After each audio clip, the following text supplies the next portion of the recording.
RS tutorial YouTube ఛానల్కి స్వాగతం friends. మనం ఈ వీడియోలో న్యూస్లో ఉన్న అతి ముఖ్యమైన కరెంట్ అఫైర్స్ దాంట్లో భాగంగా మేజర్గా టాప్ 5 కరెంట్ అఫైర్ అంశాలను అయితే డిస్కస్ చేయబోతున్నాం. సో ఫస్ట్ టాపిక్ వచ్చేసి ఈ ఆర్థిక సర్వే రిలీజ్ అయిన నేపథ్యంలో అందులోని ముఖ్యమైన అంశాలు, ఆ తర్వాత ఈ ఎన్జిఎల్పి సంబంధించి ఆలివ్ రిడ్లీ తాబేళ్లకు సంబంధించి ఒక అంశము, తర్వాత భారత్ అతి త్వరలో తీసుకురాబోతున్న సొంత జనరేటివ్ ఏఐ మోడల్ గురించి, అదేవిధంగా నివాస ప్రాంత ఆధారిత కోటా రాజ్యాంగ విరుద్ధమని సుప్రీంకోర్టు చెప్పింది. ఈ నేపథ్యంలో ఈ 5 అంశాల గురించి అయితే మనం ఇప్పుడు ఈ వీడియోలో మాట్లాడుకోబోతున్నాం.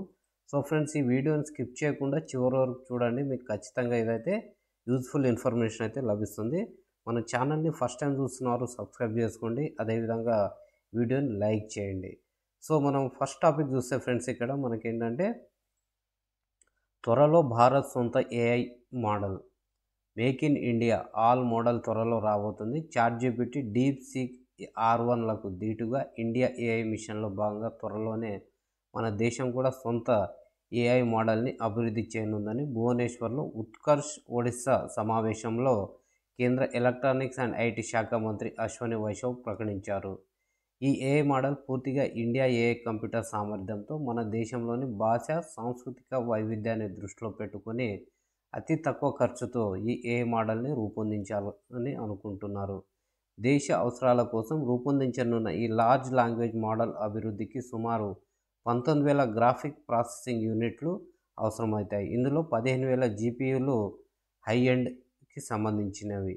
ఈ ఏఐ మోడల్ అభివృద్ధి కోసం గత నెలలుగా అంకుర సంస్థలు అంటే స్టార్టప్లు, పరిశోధకులు మరియు ఏఐ నిపుణులు ఈ బృందాలుగా పనిచేస్తూ ఉన్నారు. ఇండియా ఏఐ మిషన్ భారతదేశంలో తగినంత ఏఐ కంప్యూట్ పవర్ సామర్థ్యాన్ని నెలకొల్పాలన్న లక్ష్యంతో ఇండియా ఏఐ మిషన్ పేరిట 2029 వరకు 10,370 కోట్లు కేటాయిస్తూ 2024లో కేంద్ర ప్రభుత్వం ఆమోదం తెలిపింది. ఈ మిషన్ దేశంలోని స్టార్టప్లు మరియు ఆర్టిఫిషియల్ ఇంటెలిజెన్స్ ఇన్నోవేటర్లకు అవసరమయ్యే సౌకర్యాలను అందిస్తుంది. ఈ మిషన్ ద్వారా వ్యవసాయం, ఆరోగ్య సంరక్షణ, విద్య, వ్యవసాయం, లాజిస్టిక్ రంగాలలో రూపొందించే ఏఐ అప్లికేషన్లను కేంద్రం అయితే ప్రోత్సహిస్తుంది. ఈ మిషన్ యొక్క ప్రధాన ఉద్దేశం, మన ఇండియా యొక్క ఏఐ మిషన్ ప్రధాన ఉద్దేశం ఏంటంటే ఏఐ వినియోగం కోసం బెస్పోక్ ఏఐ చిప్ల రూపకల్పనలో పనిచేస్తున్న స్టార్టప్లకు నిధులను సమకూర్చడం. బెస్పోక్ ఏఐ చిప్ ఏఐ వినియోగం కోసం భారతదేశంలో డేటా సెంటర్లను ఏర్పాటు చేయాలని చూస్తున్న ప్రైవేట్ కంపెనీలకు వయబిలిటీ గ్యాప్ ఫండింగ్ అందించడం. ప్రభుత్వంలో కంప్యూటింగ్ సామర్థ్యాన్ని కూడా సృష్టించడం. ఫ్రెండ్స్, ఇది మనకు త్వరలో భారతదేశంలో రానున్న ఒక మన సొంత ఏఐ మోడల్కి సంబంధించిన అశ్వని వైష్ణవ్ గారు భువనేశ్వర్లో ఉత్కర్ష్ ఒడిశా సమావేశంలో మాట్లాడుతూ చేసిన వ్యాఖ్యలను బేస్ చేసుకొని మనమైతే ఈ న్యూస్ని అయితే తీసుకురావడం జరిగింది. ఫ్రెండ్స్, ఆ తర్వాత మనము సెకండ్ మన కరెంట్ అఫైర్ టాపిక్ని అయితే చూద్దాము. ఇది మనకు తాబేళ్లకు సంబంధించి ఆలివ్ రిడ్లీ తాబేళ్లు సముద్ర జలాలు కలుషితం కాకుండా కాపాడడంలో కీలక పాత్రను పోషించే ఈ తాబేళ్లు తమిళనాడులోని చెన్నై తీర ప్రాంతంలో నెల రోజుల్లోనే 1000 తాబేళ్లు, అలాగే ఆంధ్రప్రదేశ్లోని పశ్చిమ గోదావరి జిల్లా సముద్ర తీరంలో పదుల సంఖ్యలో చనిపోయాయి. ఆలివ్ రిడ్లీ ఫ్రెండ్స్, ఈ నేపథ్యంలో మనకి ఇక్కడ ఈ మ్యాప్లో చూపించాము చూడండి. ఇక్కడ ఆలివ్ రిడ్లీ నెస్టింగ్ బీచ్, ఇక్కడ ధమ్రా, పారాదీప్, అదేవిధంగా friends Devi river, Rushikulya river. ఇక్కడ నుంచి వచ్చి ఇక్కడ మనకైతే POSCO port site, mass nesting beaches ఇట్లా. మెయిన్గా మనకి ఈ పార్ట్లో అయితే ఇవి ఈ ఆలివ్ రిడ్లీ తాబేళ్ళు అయితే ఉంటాయి. ఇక్కడ మనకు తమిళనాడులో 1000, అదేవిధంగా ఆంధ్రాలో కూడా కొన్ని డబుల్ డిజిట్లో అయితే ఇవి చనిపోవడం జరిగింది. ఇవి మనకు సముద్ర జలాలను కలుషితం కాకుండా కాపాడడంలో కీలక పాత్ర పోషిస్తాయి. కాబట్టి ఇది వార్తలు ఉంది కాబట్టి ఈ తాబేలు గురించి తెలుసుకోవడం అనేది మనం ఎగ్జామ్ పాయింట్ ఆఫ్ వ్యూ చాలా ఇంపార్టెంట్. ఫ్రెండ్స్, ఈ పీడిఎఫ్ని నేను డిస్క్రిప్షన్లో పెడతాను, అక్కడ నుంచి డౌన్లోడ్ చేసుకోవచ్చు. ఉపరితల కవచ సెల్ ఆలివ్ రంగులో ఉండడం వల్ల ఈ సముద్ర తాబేళ్లకు ఆ పేరు వచ్చింది. 2.5 అడుగుల పొడవు, 35 నుంచి 45 కిలోల బరువు ఉండే ఈ తాబేళ్లు సుమారు 150 మీటర్ల లోతులో సంచరిస్తూ శ్వాసకోశం ప్రతి 30 నిమిషాలకు ఒకసారి ఉపరితలంపైకి వస్తూ ఉంటాయి. వీటి ఆహారం సముద్ర జలాల్లో లభించే ఆల్గే రకపు నాచు, క్రస్టేషియన్స్, నత్తలు, జెల్లీఫిష్, చిన్న చిన్న చేపలు వీటిని ఆహారంగా తీసుకుంటుంది. అక్టోబర్ నుంచి ఫిబ్రవరి మధ్యలో గుడ్లు పెట్టేందుకు హిందూ మహాసముద్రం తూర్పు తీరంలోని గల్ఫ్ ఆఫ్ మన్నార్ జలాల నుంచి తమిళనాడు, ఆంధ్రప్రదేశ్, ఒడిస్సా తీరాల వైపు వెళ్తూ ఉంటాయి. ఒక్కో తాబేలు 50 నుంచి 110 వరకు గుడ్లు పెట్టి 50 నుంచి 60 రోజుల వ్యవధిలో పొదుగుతాయి. 28 నుంచి 30 డిగ్రీల టెంపరేచర్తో పొదిగిన గుడ్లు మగ తాబేళ్లను, 30 నుంచి 32 డిగ్రీల టెంపరేచర్లో పొదిగిన గుడ్లు ఆడ తాబేళ్లుగా తయారవుతాయి. సో ఫ్రెండ్స్, ఇక్కడ ఈ స్టేట్మెంట్ చాలా ఇంపార్టెంట్. ఇక్కడ చెప్తున్న మనకు ప్రతి స్టేట్మెంట్ కూడా important exam point of view. ఇవి అరిబాడ అని పిలువబడే ప్రత్యేకమైన సామూహిక గూడును ప్రసిద్ధి చెందాయి. ఇక్కడ గుడ్లు పెట్టడానికి వేల సంఖ్యలో ఒకే బీచ్లో కలిసే సమూహాలుగా ఉంటాయి. నదులు సముద్రంలో కలిసే చోట వీటి సంతానోత్పత్తికి అనువుగా ఉంటుంది. సో పుట్టిన చోటుకే వచ్చి మళ్ళీ అక్కడే గుడ్లు పెట్టడం ఈ తాబేళ్ళ యొక్క ప్రత్యేకత. సో ఫ్రెండ్స్, ఇవి ఎక్కడైతే పుడతాయో అక్కడికి వచ్చి గుడ్లను పెడతాయి అనేసి దీనికి ఉన్న ప్రత్యేకత. అదేవిధంగా నదులు సముద్రాల్లో కలిసే చోట ఇవి సంతానోత్పత్తికి అనుకూలమైన ప్రాంతంగా భావిస్తాయి. సో వీటి యొక్క నివాసం హ్యాబిటాట్ అని చూస్తే ఇవి పసిఫిక్, అట్లాంటిక్ మరియు హిందూ మహాసముద్రంలోని వెచ్చటి నీటిలో ఎక్కువగా ఉంటాయి. భారతదేశంలోని ఒడిస్సా రాష్ట్రంలో గల గహైర్మాతా సముద్ర తాబేళ్ల అభయారణ్యం ప్రపంచంలోనే అతిపెద్ద రూకరీకి ప్రసిద్ధి చెందింది. సో ఫ్రెండ్స్, ఈ రూకరీ అంటే సముద్ర తాబేళ్లు సమూహంగా ఉండే ప్రాంతాన్ని మనం రూకరీ అంటాం. సో ఈ ఒడిస్సాలోని గహైర్మాతా సముద్ర తాబేళ్ల అభయారణ్యం అనేది ప్రపంచంలోని అతిపెద్ద రూకరీగా ప్రసిద్ధి చెందింది. సో దీని యొక్క రక్షణ స్థితి, సో దీని చూస్తే IUCN రెడ్ లిస్ట్లో దుర్బలమైన స్థితిల జాబితాలో ఇది చేర్చబడింది. వన్యప్రాణుల సంరక్షణ చట్టం 72లో షెడ్యూల్ 1 కింద మరియు సైట్స్లోని అపెండిక్స్ 1 కింద దీన్ని వర్గీకరించారు. సో ఆలివ్ రిడ్లీ తాబేళ్ల సంరక్షణకు తీసుకున్న చర్యలు operation Olivia, Indian coast guard operation Olivia పేరిట ఆలివ్ రిడ్లీ తాబేళ్లను సంరక్షించేందుకు 1980ల ప్రారంభంలో దీన్ని ప్రారంభించింది. సో ఇవి మరణించాయిగా ఫ్రెండ్స్, ఇక్కడ 1000 మన ఆంధ్రలో కొన్ని 2 డిజిట్స్లో చనిపోయాయని చెప్తున్నాం కాబట్టి, సో వీటి యొక్క మరణానికి కారణాలు ఏంటని చూస్తే,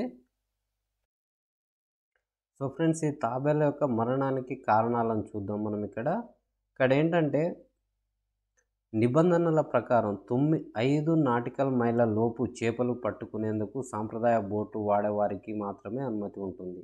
కానీ మరబోట్లలో చేపల వేటపై నిషేధం ఉంది. దీన్ని అతిక్రమించి పలువురు ఈ మరబోట్లను వాడుతున్నారు. మత్స్యకారులు వేటాడేందుకు మరబోట్లను ఉపయోగించడం, పెరుగుతున్న వాతావరణ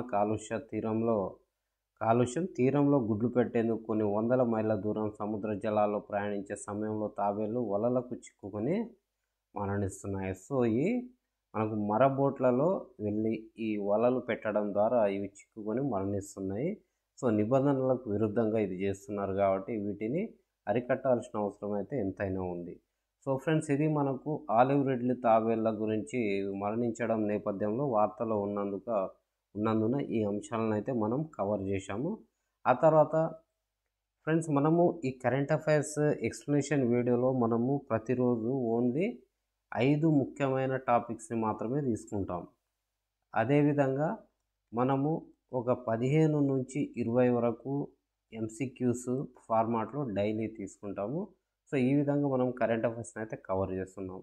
సో స్కిప్ చేయకుండా చివరి వరకు చూడండి, ఖచ్చితంగా ఎగ్జామ్కి అయితే 100% యూజ్ అవుతుంది. సో నివాస ప్రాంత ఆధారిత కోటా రాజ్యాంగ విరుద్ధం. వైద్య విద్య పోస్ట్ గ్రాడ్యుయేట్ కోర్సుల్లో రాష్ట్ర కోటా కింద అంటే స్థానికత ఆధారిత ప్రవేశాలను అనుమతించలేమని, ఇది రాజ్యాంగంలోని 14వ అధికరణకు విరుద్ధమని Justice Rushikesh Roy, Justice Sudhanshu Dhulia, Justice SVN భట్ల సుప్రీంకోర్టు ధర్మాసనం కీలక తీర్పు వెలువరించింది.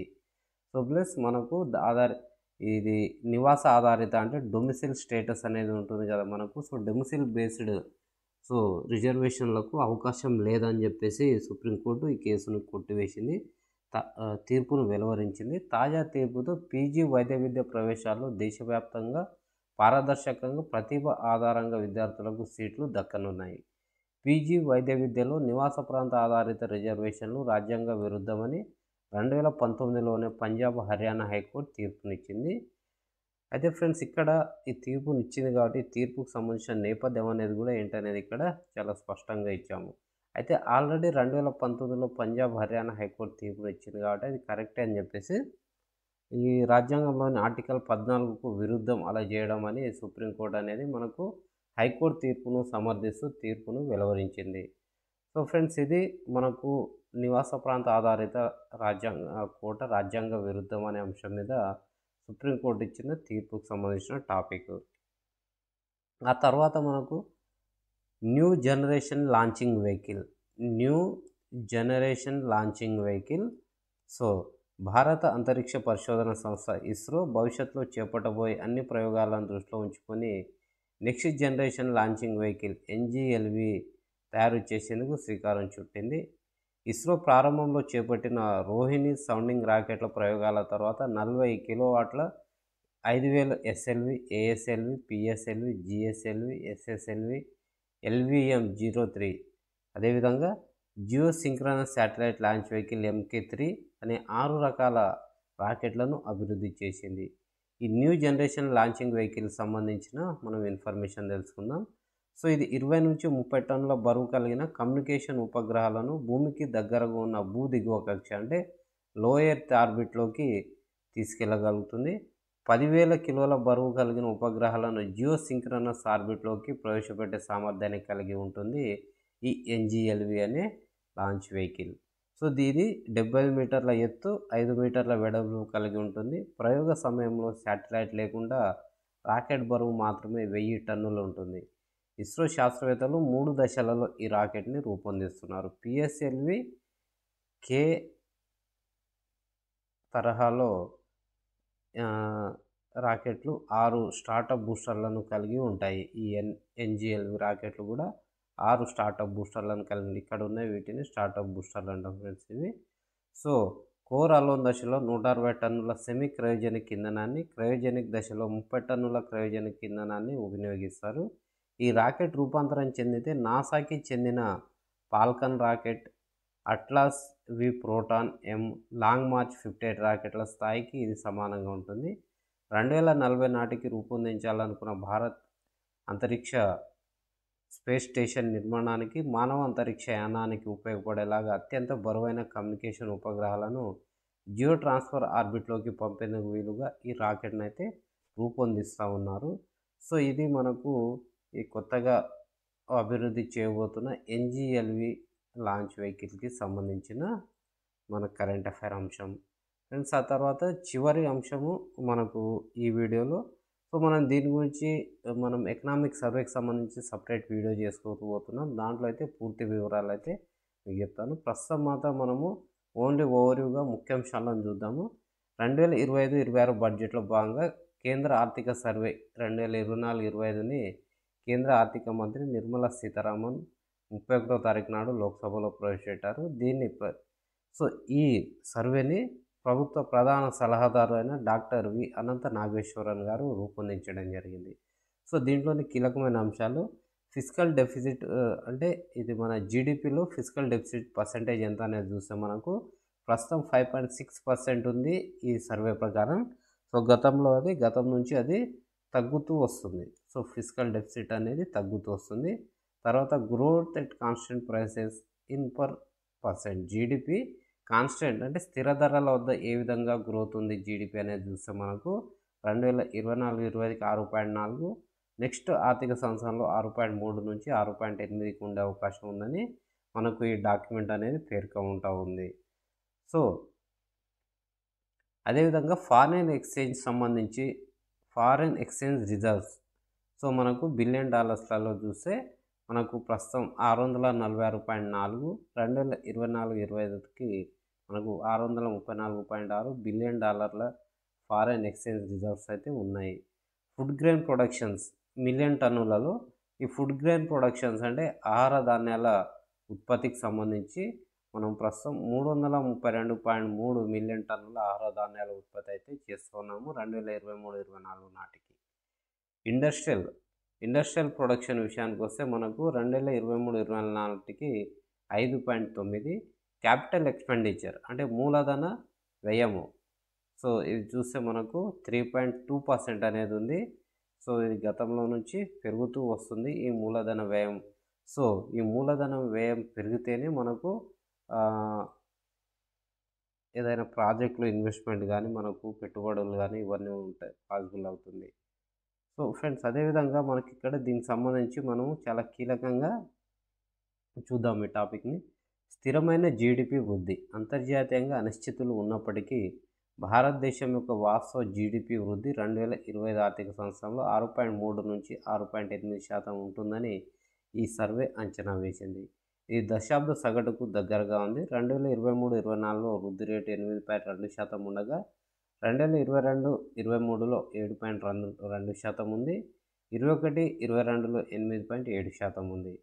సో ఇది గతం కంటే ఇప్పుడు చాలా తక్కువగా వృద్ధి రేటును నమోదు చేస్తున్నట్టుగా మనం పేర్కొనవచ్చు. ద్రవ్యోల్బణం తగ్గుముఖం పట్టవచ్చు. 2025-26 ఆర్థిక సంవత్సరంలో ద్రవ్యోల్బణ భయాలు కాస్త తగ్గుముఖం పట్టవచ్చు. అయితే భౌగోళిక మరియు రాజకీయ అనిశ్చితుల రూపంలో ఇంకా ఈ ప్రమాదం అనేది పొంచి ఉంది. రంగాల వారీగా పనితీరు. వ్యవసాయం, పరిశ్రమలు, సేవలతో సహా అన్ని రంగాలు మంచి పనితీరు కనబరుస్తున్నాయి. అదేవిధంగా వ్యవసాయ రంగం అనేది బలంగా ఉంది ప్రస్తుతం. ఈ ద్రవ్యోల్బణ నియంత్రణ.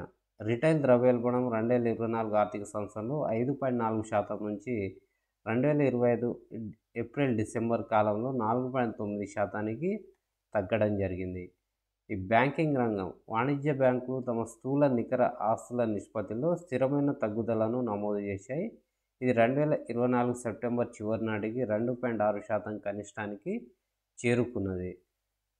గ్లోబల్ ఐపీఓ లిస్టింగ్స్లో భారత్ వాటా 2023లో 17% నుంచి 2024లో 30%కి చేరింది. సో 17 నుంచి 30%కి చేరింది. మూలధన వ్యయం. సో 2024 నవంబర్ వరకు మొత్తం మూలధన వ్యయంలో రక్షణ, రైల్వేలు, రోడ్డు రవాణా వాటా 70%గా ఉంది. సో మూలధన వ్యయం చేస్తున్నాం, అది కూడా మనము రక్షణ రంగము, రైల్వేలు, రోడ్డు రవాణాపైనే 70% అనేది ఇన్వెస్ట్ చేస్తూ ఉన్నాం. సో ఆహార ద్రవ్యోల్బణం. కూరగాయల ధరల కాలానుగుణంగా భారీ ఒడిదుడుకులకు లోనవుతున్నాయి కూరగాయల ధరలు. సో ఖరీఫ్ సీజన్ వస్తుండడంతో ఆహార ద్రవ్యోల్బణం 2025 ఆర్థిక సంవత్సరంలో 4వ త్రైమాసికం నాటికి తగ్గుతుందని అంచనా వేస్తూ ఉన్నారు. బీమా రంగం యొక్క వృద్ధి. 2024 ఆర్థిక సంవత్సరంలో 7.7% వృద్ధి చెంది మొత్తం ఎఫ్డిఐలో 62% ఈ బీమా రంగం అనేది ఆకర్షించింది. Health and motor insurance. భారత బీమా రంగం వృద్ధికి ఆరోగ్యం, మోటారు బీమా గణనీయంగా దోహదపడ్డాయి. గణనీయంగా తగ్గిన నిరుద్యోగ రేటు. సో ఫ్రెండ్స్, ఇది చాలా చాలా కీలకం. 2024-25 సంవత్సరంలో కార్మికుల సంస్కరణల కారణంగా, అంటే ఈ లేబర్ రిఫార్మ్స్ వచ్చాయి కాబట్టి దీని కారణంగా కార్మికుల హక్కులు రక్షించడం ద్వారా ఉపాధి అవకాశాలు పెరిగాయి. ఈ క్రమంలోనే 2030 కల్లా ఏటా 78 లక్షల ఉద్యోగ కల్పన అనేది జరగాలి. విద్య మరియు ఉపాధి సంబంధించి నిపుణ్ భారత్ ప్రోగ్రాం ద్వారా 2026 నాటికి ప్రతి విద్యార్థికి ప్రాథమిక అక్షరాస్యత, గణిత నైపుణ్యం అందించాలన్న లక్ష్యంతో ఈ నిపుణ్ భారత్ ప్రోగ్రాంని తీసుకురావడం జరిగింది. వృద్ధి రేటు కొనసాగించేందుకు క్షేత్రస్థాయి సంస్కరణలు కొనసాగాలి. ప్రపంచ స్థాయిలో పోటీపడే దిశగా మనము విద్యార్థులను డెవలప్ చేయాలి. సో ఫ్రెండ్స్, ఇది మనకు ఈరోజు న్యూస్ కరెంట్ అఫైర్స్ సంబంధించి టాప్ 5 అంశాలను అయితే మనం ఇక్కడ చూసాము. సో మనం ఈ వీడియో కింద నచ్చినట్లయితే లైక్ చేసి మన ఛానల్ని సబ్స్క్రైబ్ చేయడం మాత్రం మర్చిపోవద్దు. So thank you very much. జై హింద్.